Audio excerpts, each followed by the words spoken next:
De verdad que no se deben las disculpas, Elvira, todo está perfecto. Bueno, pues vamos a dar paso, ahora sí, a la primera mesa redonda, que va a moderar Ángela de Miguel, que es vicepresidenta de AMDE y directora de la sectorial jurídica de la asociación, y en la que van a participar José Luis Rodríguez, socio de Cuatro Casas. Pido que conforme vaya nombrando, vaya subiendo ya Amanda Cohen, magistrada mercantil, y Rocío Perteguer, registradora de la propiedad. Todos estáis ya con microfonados, ¿verdad? Vamos, sí. Perfecto.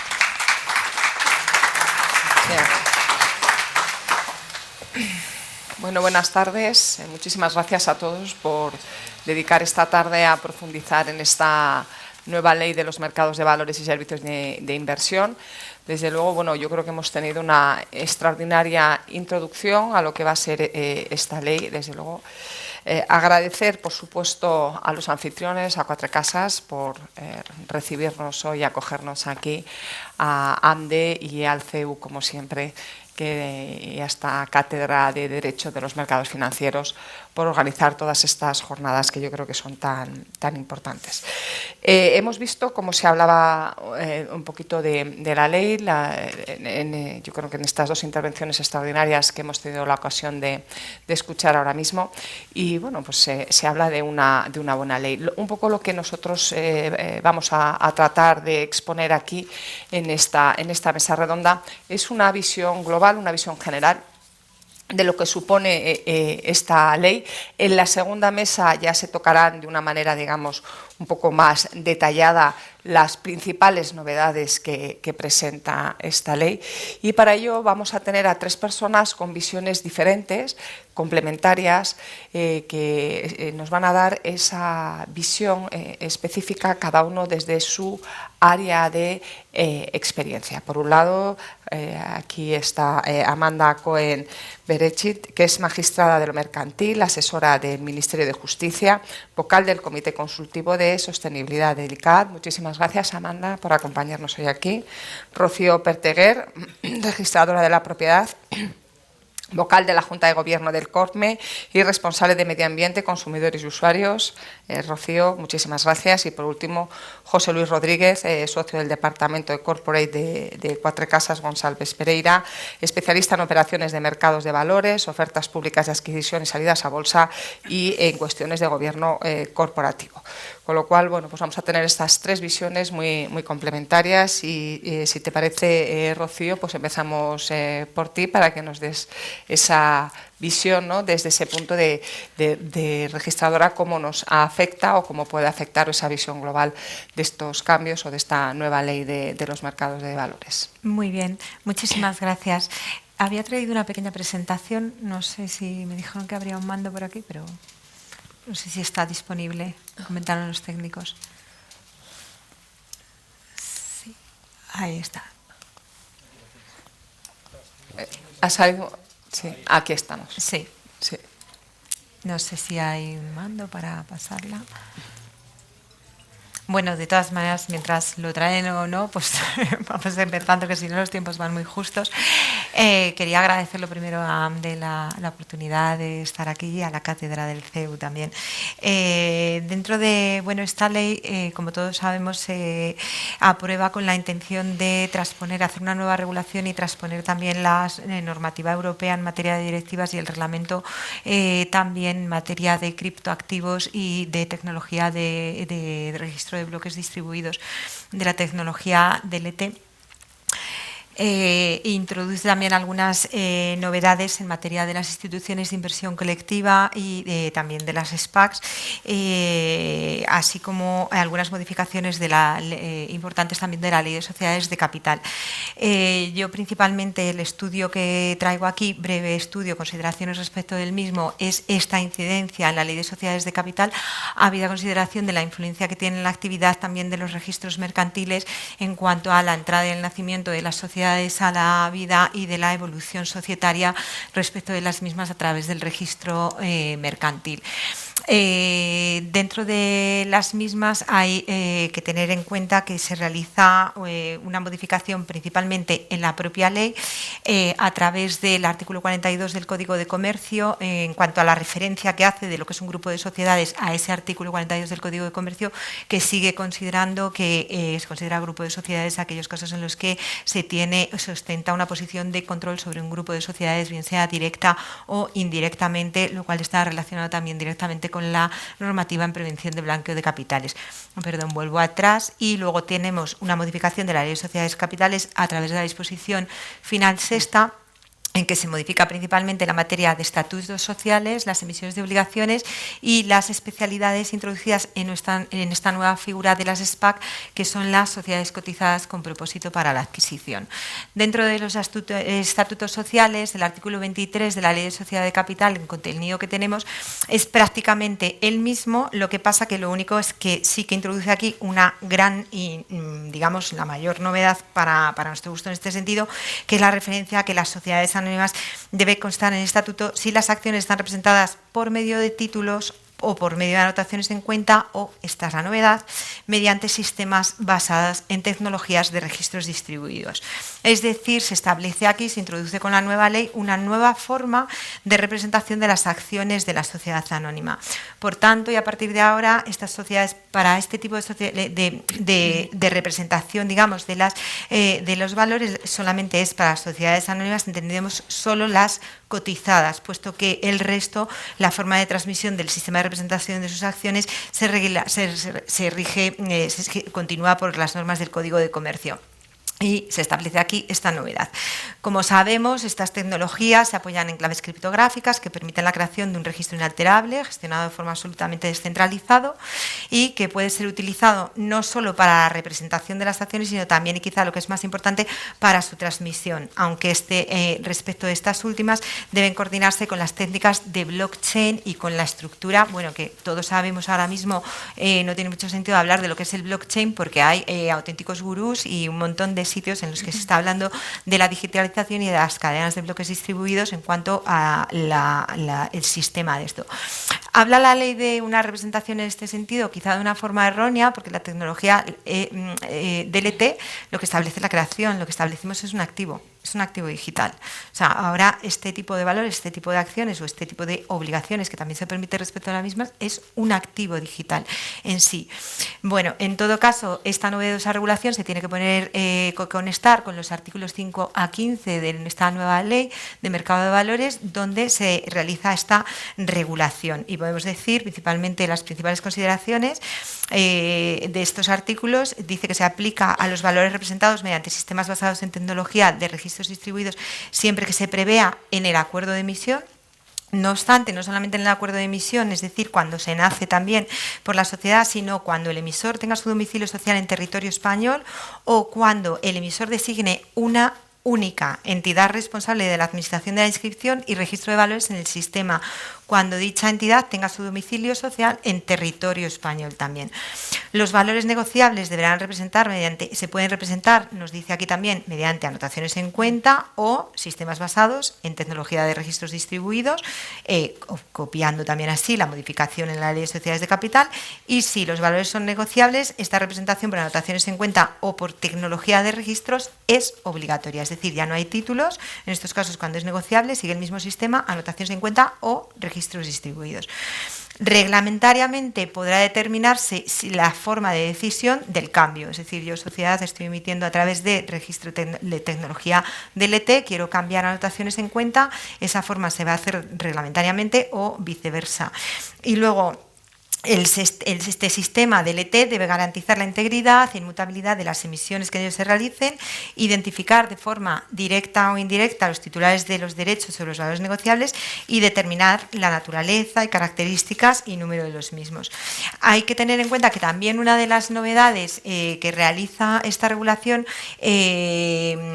aquí nosotros hicimos algunas aportaciones cuando se estaba realizando la norma respecto de las entidades encargadas del registro contable, por un lado, lado, y luego tenemos las entidades responsables de los valores representados por tecnologías DLT. Respecto de estas últimas, no se exigía una autorización por parte de la Comisión, y nosotros sí que dijimos que, aparte de que se creaba una asimetría muy grande respecto del control también para las entidades en cuanto a la gestión de acciones de un mismo tipo de sociedades, como son las anónimas cotizadas, por otro lado, nos parecía que la desprotección también que se podía establecer para el inversor en este caso, en cuanto a sujeción o no a una previa autorización, pues era importante para tener en cuenta.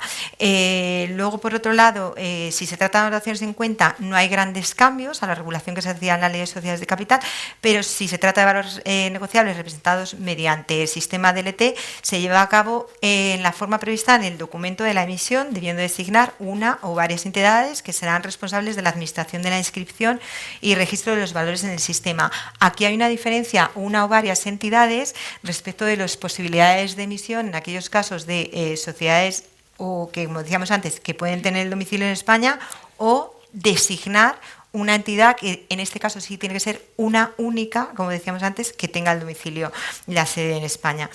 El sistema de registro y tenencia de valores negociables representados en anotaciones en cuenta, como hemos dicho, es similar.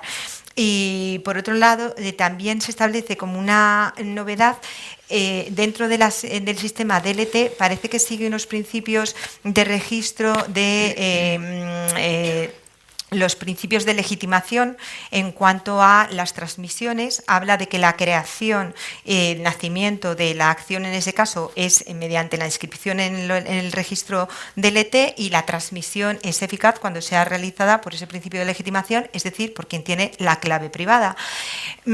Y habla también la propia ley de la creación de derechos y de determinadas garantías sobre este tipo de acciones. Aquí nosotros hicimos también algunas aportaciones que han sido tenidas en cuenta, aunque en cuanto a que se dejan a desarrollo reglamentario, pero que sería necesario hacer una concreción un poco más específica respecto de los mismos en cuanto a lo que son el embargo, la prenda y, por otro lado, también el usufructo respecto de las acciones.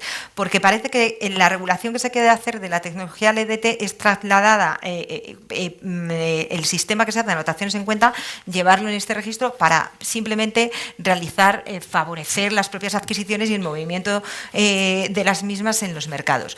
Pero realmente las tecnologías las tecnologías DLT no se permite, son contrarias, digamos, al principio de responsabilidad patrimonial del artículo 1911 del Código Civil y a la ejecución forzosa. Es decir, en este sentido, a lo mejor ofrecer una garantía como tal es contrario al orden público en cuanto no es ejecutable. ¿Por qué no es ejecutable? Porque es contrario al propio sistema de criptoactivos y del LDT. Es decir, yo hago una transmisión en el LDT porque yo tengo la clave privada y yo aporto la clave privada para esa transmisión, pero a una ejecución forzosa, si yo no quiero aportarle la clave privada, no va a haber ejecución forzosa de ninguna de las maneras. Entonces, los derechos del acreedor pignoraticio, desde luego, quedan relegados y son de imposible ejecución. Y trasladar y poner en una norma que puede existir un derecho real de realización de valor sobre un bien con una garantía de una acción que realmente es imposible de ejecutar, es un fraude de ley y es contrario al orden público, con lo cual hay que tener mucho cuidado cuando se van a hacer estos desarrollos posteriores. Nosotros, en este caso, lo que hacíamos es aconsejarles que se haga la traslación. Hay muchos sistemas que pueden conectarse en este sentido. Si tuviéramos la inscripción, como hay en otros países europeos, en el registro mercantil de las participaciones de las acciones, en este caso lo tendríamos absolutamente solventado. Tendríamos solventado también el sistema de titular real en el momento exacto respecto de una sociedad, efectivamente, tan discutido, como tendríamos solucionado todos aquellos derechos reales o gravámenes o ejecuciones que se vinieran estableciendo respecto de las acciones o participaciones, porque irían directamente al mercantil. La otra opción que se hace en algunos casos respecto de criptoactivos, como por ejemplo obras de arte, son el hacerlo constar en la tecnología LDT en el registro de bienes muebles. ¿Por qué? Porque estamos ante un bien fungible, que la ley lo declara como tal, estas acciones son bienes fungibles y en este caso, al ser un criptoactivo, se puede el registro natural de garantías de un criptoactivo en este caso sería ese registro de bienes muebles para poderlo hacer. ¿Qué hay que tener cuidado además? ¿Qué consecuencias puede tener todo esto también? La disociación de lo que es el socio con el derecho de voto, que también puede llegar a ocurrir en determinados supuestos, como se va a poder llegar a hacer a través de la clave privada una disociación de titularidades, como por ejemplo lo que es el usufructo, que sí que se hace constar en el libro registro respecto de las anotaciones en cuenta en una tecnología DLT. Parece también un poco difícil, ¿no?, partir un criptoactivo en este sentido. Y luego, incluso en aquellos casos en los que existe un conflicto de intereses, divorcios respecto de las acciones, herencias, en transmisiones mortis causa mientras se realiza, las disociaciones también de esos derechos de voto puede dar lugar incluso a que no se tenga conocimiento efectivamente de quién ostenta tampoco una situación a lo mejor respecto de control en un grupo de sociedades. Otra de las novedades que también se realiza de la Ley de Sociedades de Capital, las sociedades cotizadas con propósito para la adquisición, las SPAC, que me han comentado que luego en la segunda mesa se van a tratar con mayor profundidad. Bueno, yo traía aquí los principales íteres que hace la ley, introduciendo un capítulo octavo en la Ley de Sociedades de Capital, y lo único que puedo decir un poco, el concepto que para mí tiene, hablando para Legos, es un poco, ¿no?, como un wallet dentro de un mercado financiero de acciones cotizadas en las que yo compro unas acciones para formar parte de una sociedad transitoria que va a adquirir otra.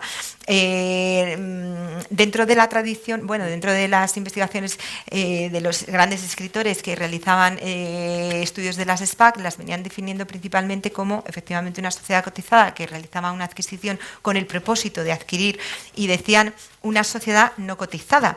Esto es así en algunos mercados de Estados Unidos. Se establece con un carácter temporal, en aquellos casos se viene estableciendo 2 años, 3 años dentro de España, pero en España la definición es como mucho más amplia en cuanto a que es para adquirir una sociedad cotizada o no cotizada, directa o indirectamente y de forma total o parcial. Bueno, es curioso los flujos que se establecen también respecto económicos entre la sociedad adquirida, la SPAC, y los adquirentes de las acciones de la SPAC. Me parece muy versátil como un movimiento de flujos para posibilitar, por un lado, que te compren o que te adquieran, y por otro lado, para adquirir productos de interés a través de este tipo de sociedades, pero como hay un ponente posterior que va a realizar una explicación más exhaustiva de ello, pues no voy a entrar más a fondo en este sentido.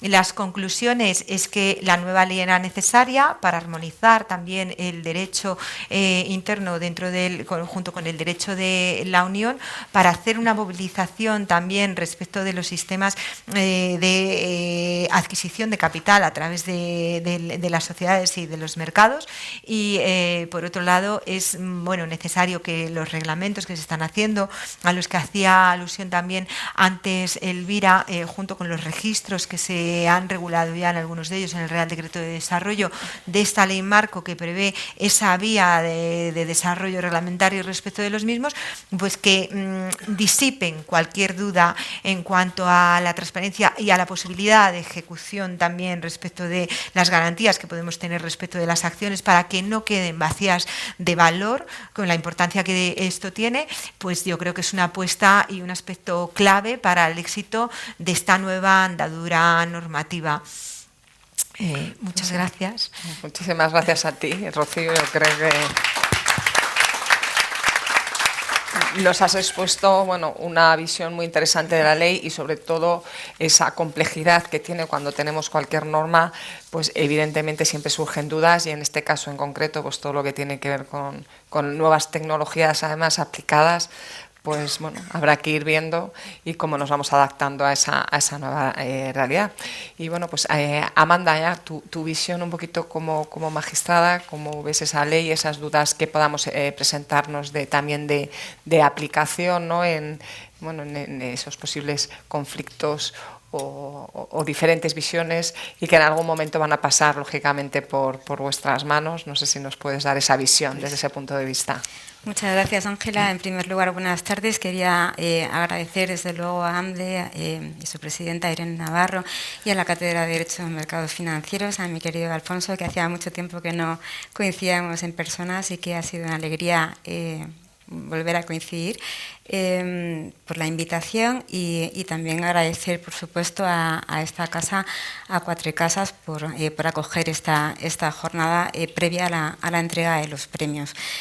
Comentaba antes con José Luis y con Rocío que es la segunda vez que estoy en este escenario, antes con diferente ubicación, y me produce la misma impresión que la primera vez. La primera vez fue el año pasado y mis compañeros de mesa eran Soraya Sáenz de Santa María, Jaime Pérez Renovales y Miguel Kliñeberg, y bueno, pues la verdad, subirse al estrado, en este caso estaba la mesa allí, pues genera algo de respeto, y en esta ocasión pues no lo es menos. No me he adaptado, a pesar de que ya tengo, bueno, pues ya he toreado en muchas plazas, pero bueno.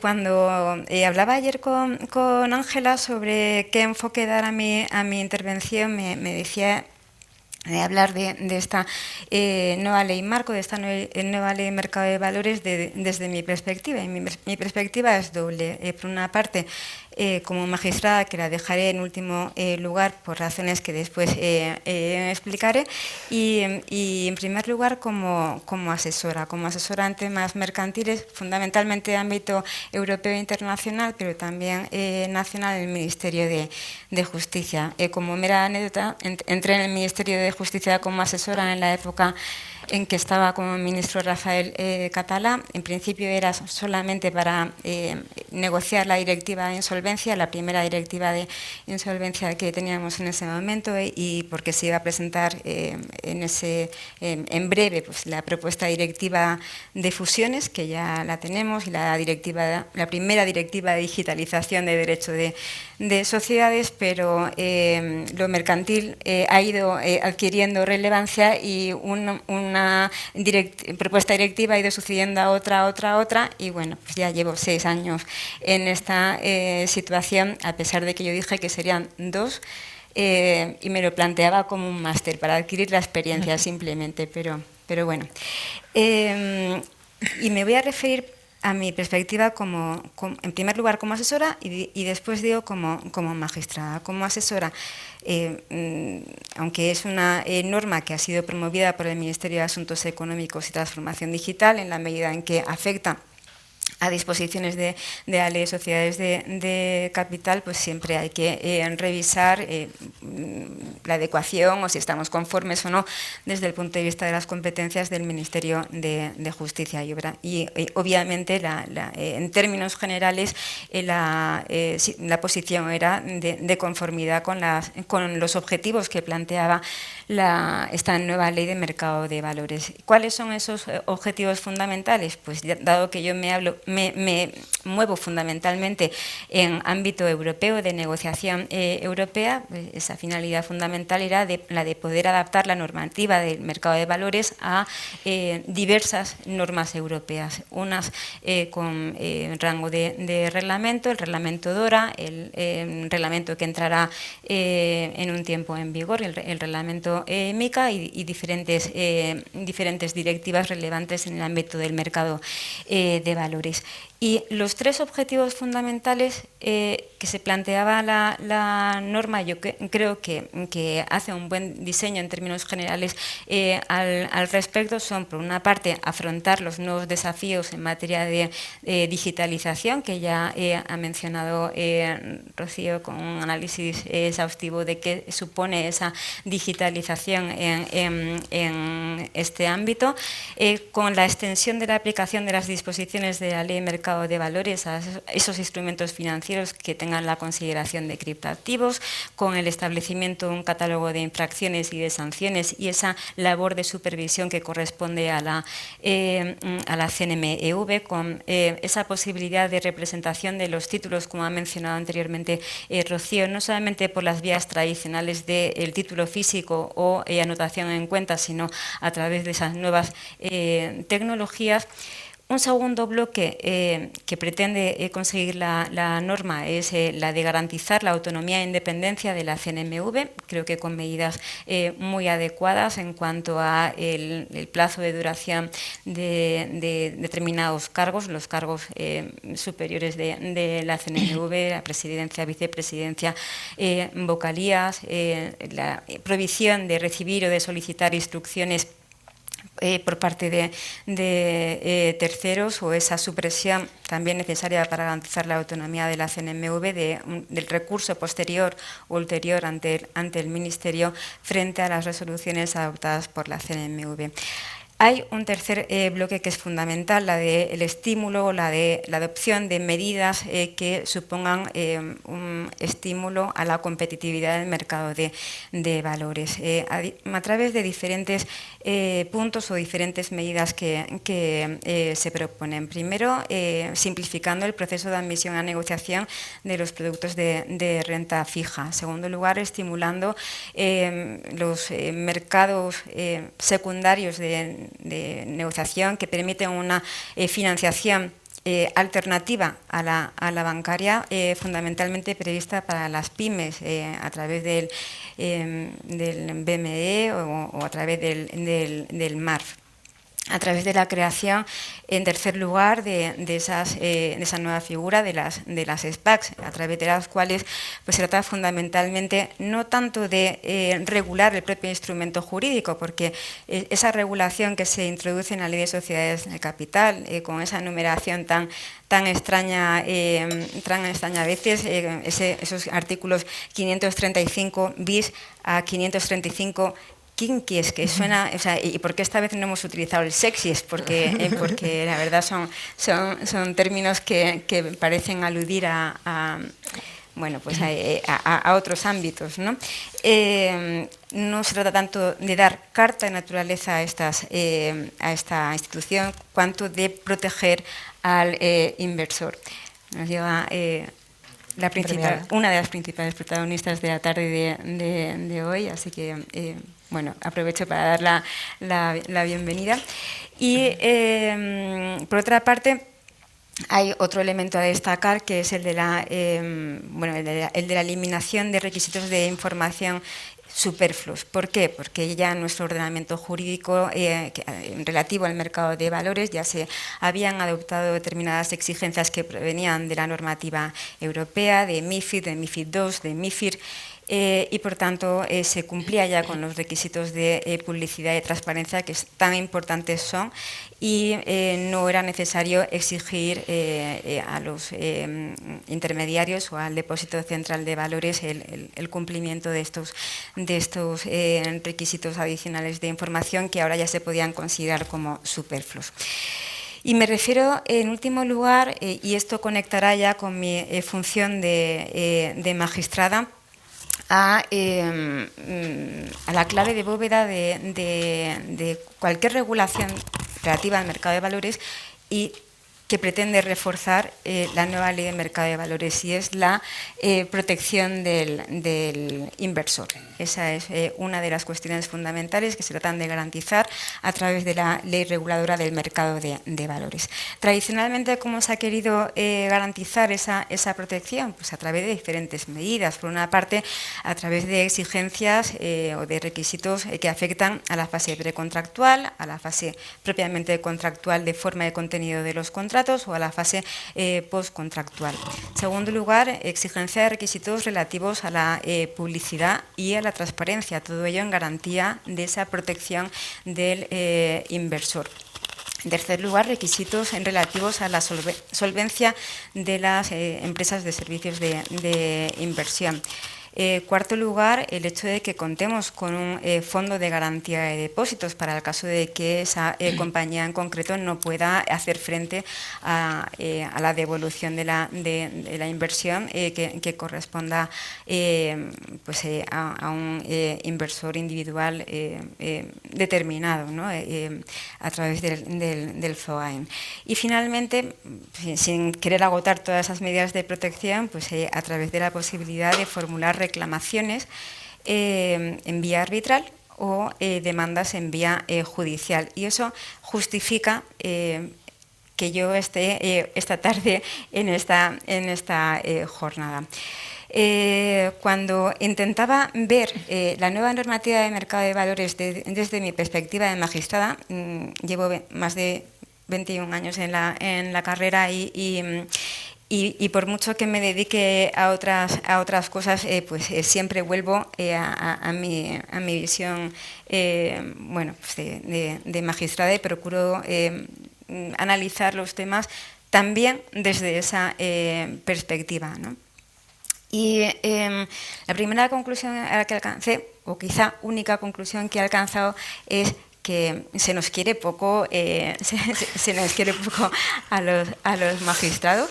Y tengo que decir que estoy de acuerdo y que aplaudo la decisión. Estoy completamente de acuerdo con las palabras que ha expresado en un primer momento el presidente de la Bolsa sobre la intervención de los magistrados o qué supone un procedimiento judicial en España. Y efectivamente los tiempos no son asumibles.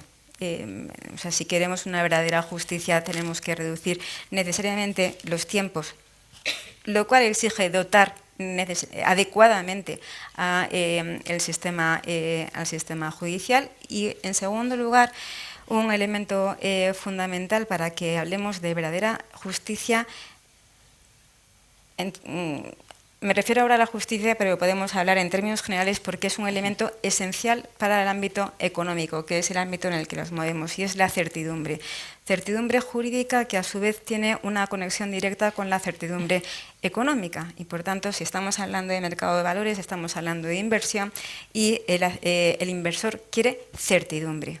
Tanto cuando tenemos épocas de buena racha, como cuando vienen maldadas y el inversor quiere recuperar su inversión y quiere saber primero cuál es la norma que se le aplica y cuáles son los ratios de recuperación de su inversión. Esos son los dos elementos fundamentales. Entonces, eso me lleva a ver la disposición adicional primera de la Ley de Mercado de Valores, y esa disposición adicional primera lo que fomenta en estos casos, en el supuesto de litigios relacionados con el mercado de valores y con la inversión, son los sistemas alternativos de resolución de litigios.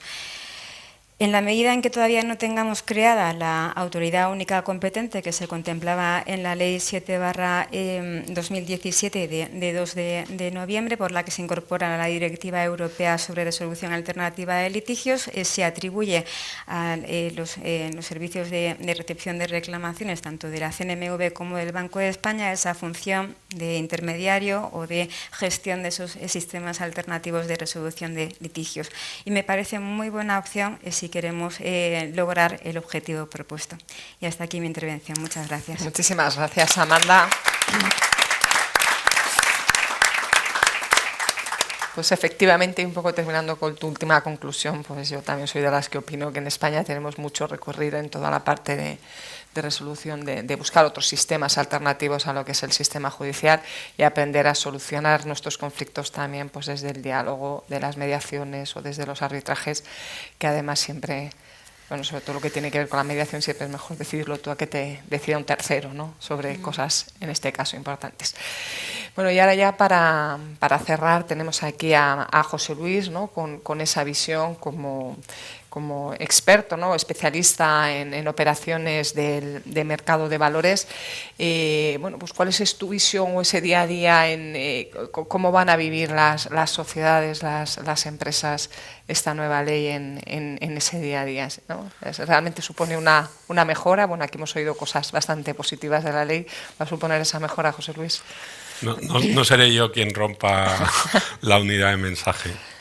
Bueno, lo primero, dar muchas gracias por la invitación y por poder acogeros aquí, tanto a AMDE como a la cátedra del CEU, y insistir en la valoración muy positiva de la ley. Yo creo que es una ley muy continuista, que es una cosa muy buena, como manifestaba la antigua presidenta de la CNMV, en lo que ya existía.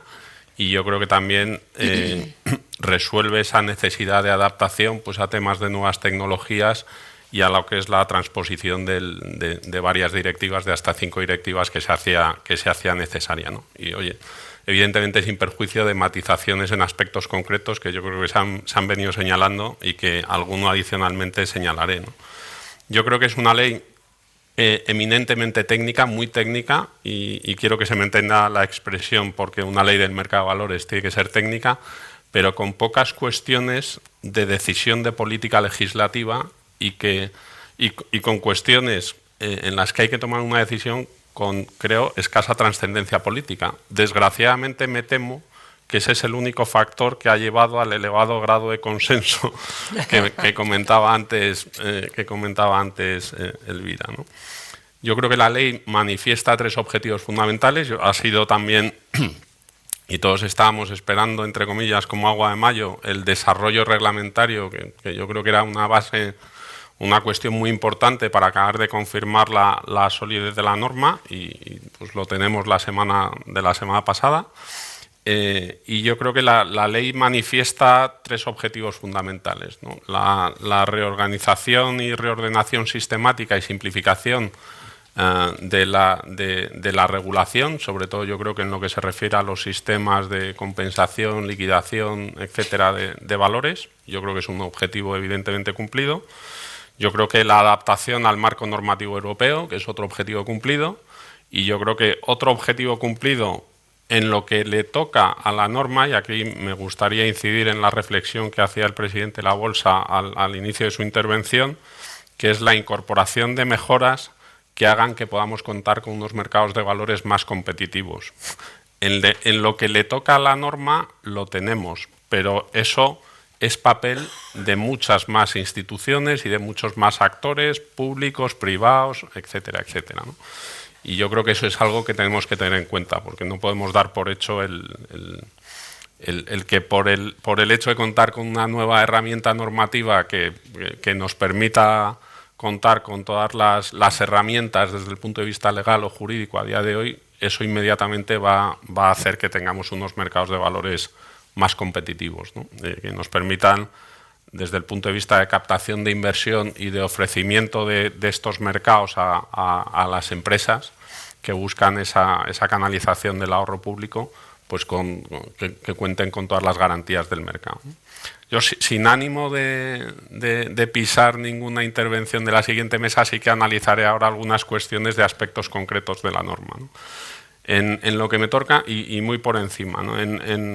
Yo creo que uno de los retoques es en la normativa de ofertas públicas de adquisición.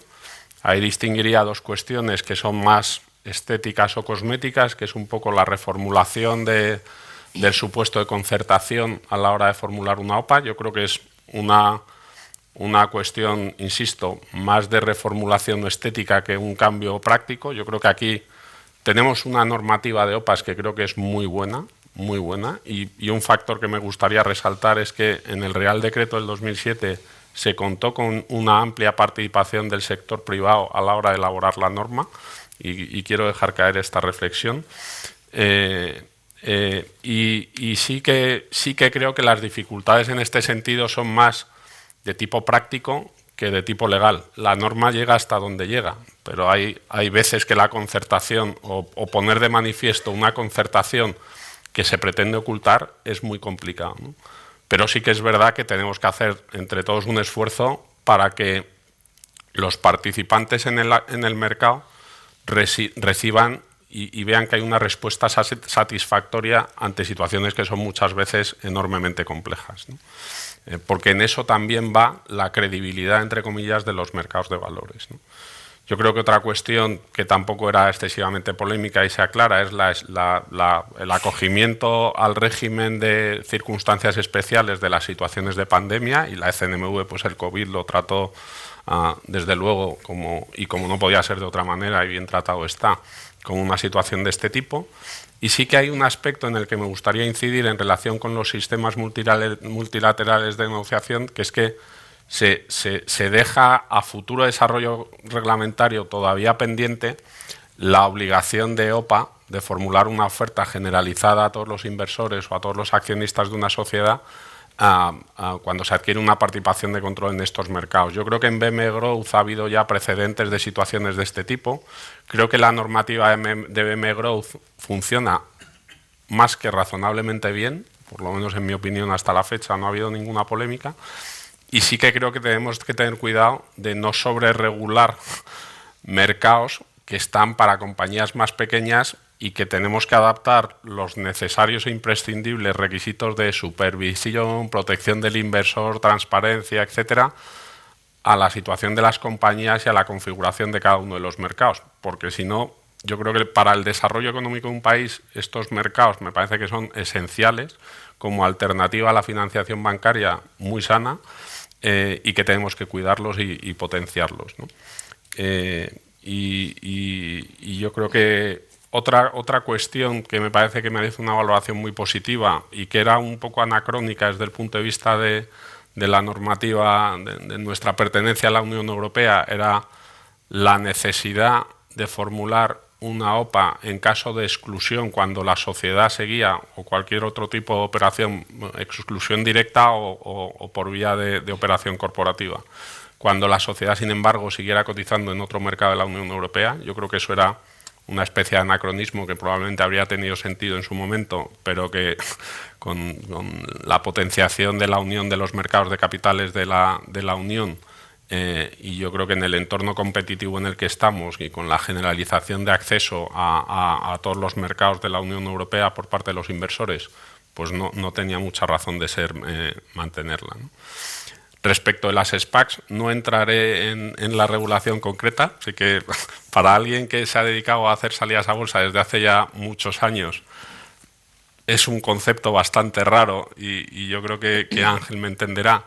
El que yo saco un vehículo vacío, luego lo fusiono, pero ¿qué me estás contando? O sea, todas estas secciones de usted me tiene que contar su negocio, su información financiera, etcétera. Pues choca, pero me choca también la tecnología de doble blockchain, criptoactivos, etcétera. Sí que creo que es otro factor de competitividad que tenemos que vigilar es la agilidad en nuestra adaptación normativa, porque ha dado tiempo a que creciera y pasara la ola de las SPACs antes de sacar la normativa.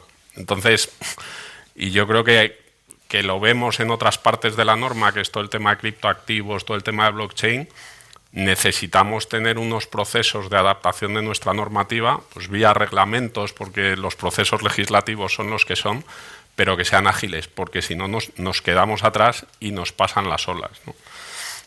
Y luego, muy brevemente, yo creo que la adaptación de la normativa sobre empresas de servicios de inversión yo creo que también es muy favorablemente vista. Y respecto de criptoactivos no entraré, pero sí que creo, y aquí hay que hacer el comentario quizás contrario, nos hemos anticipado a la entrada en vigor del reglamento europeo, que es para montar una fiesta directamente, ¿no? Y yo creo que desde el punto de vista de seguridad jurídica es muy positivo, porque además injustamente a la Comisión muchas veces se le otorgan o se le achacan cuando hay un escándalo de algo que no está definido como instrumento financiero, es como de alguien tiene que ser la culpa desde el punto de vista del consumidor, CNMV. Pero claro, CNMV puede lo que puede, ¿no? Entonces, y su ámbito de actuación es el que es, ¿no? Entonces, el que se le dotara con ese grado de anticipación respecto de la normativa europea, de las facultades de supervisión, etcétera, etcétera, respecto de este tipo de instrumentos financieros, porque se califican los criptoactivos como instrumentos financieros, yo creo que debe merecer también una valoración muy, muy positiva. Bueno, pues muchísimas gracias, José Luis, gracias a todos por respetar muy bien los tiempos, vamos muy bien de hora. No sé si hay alguna pregunta, yo sí que quería...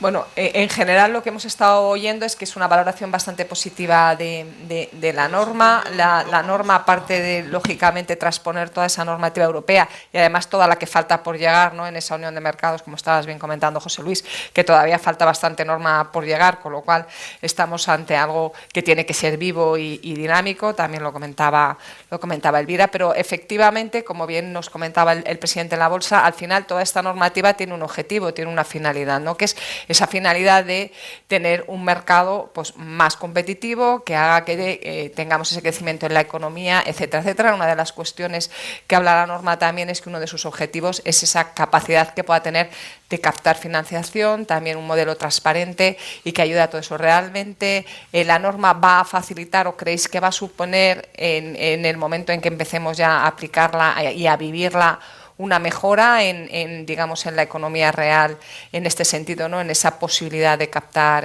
inversiones o como una alternativa a otro tipo de inversión para las compañías españolas?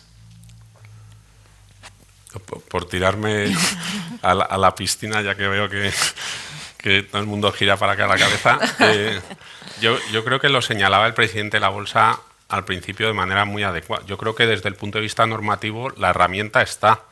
Pero si se me permite lo entre comillas vulgar del ejemplo, esto es como tener un traje de futbolista y unas botas impecables. O sea, dices, tienes las botas, tienes el campo, tienes el traje, tienes las medias, la equipación es perfecta.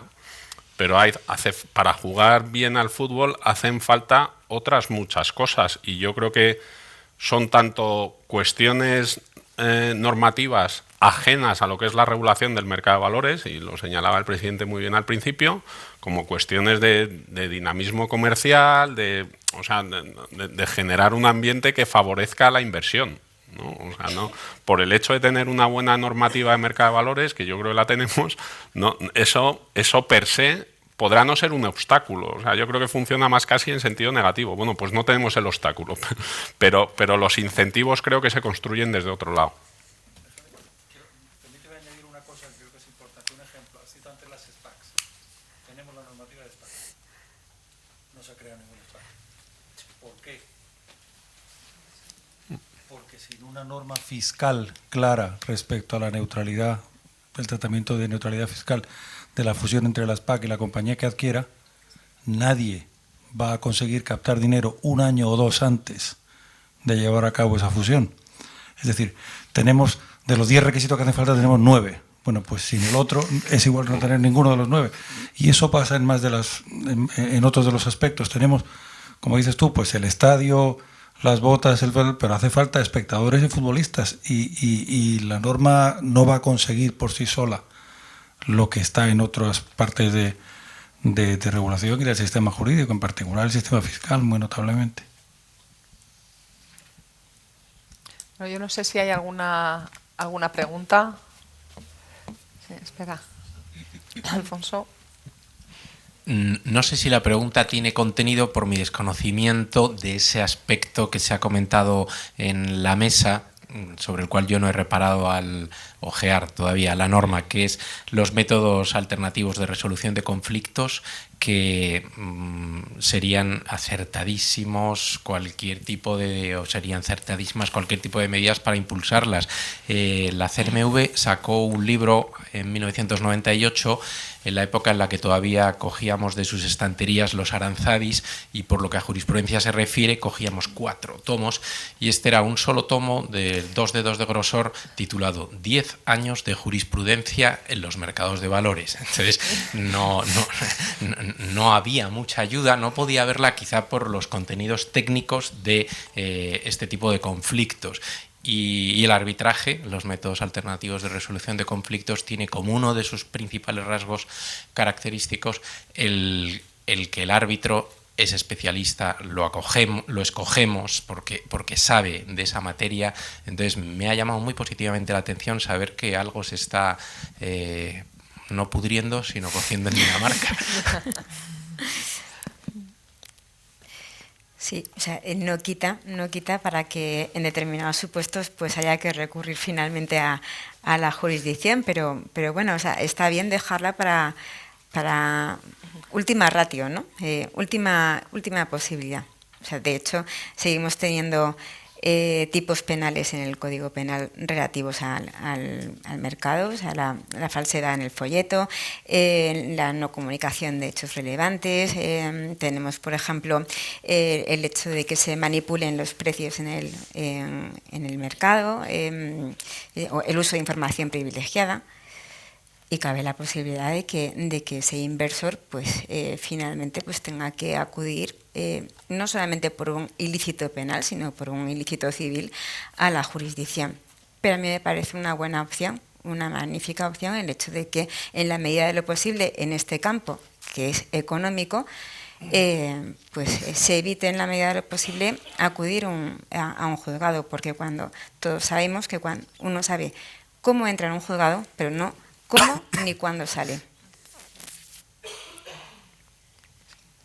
No sé si hay alguna pregunta más. Pues muchísimas gracias a todos. Yo creo que nos habéis dado una visión global muy complementaria.